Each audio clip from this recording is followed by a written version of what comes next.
In this video, I'm going to show you how to remove page numbers in Microsoft Word. But before I do, make sure to subscribe.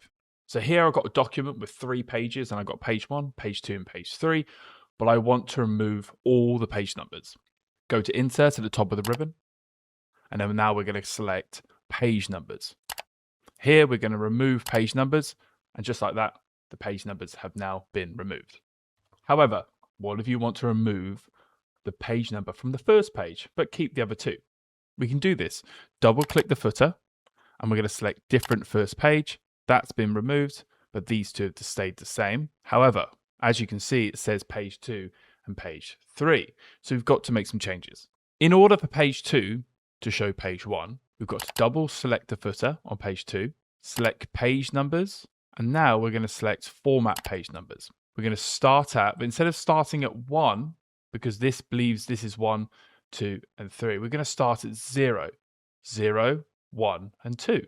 So just change this to 0 and click OK. And now we've got the page with no page numbers, page 1 and page 2. To deselect everything, close header and footer at the top.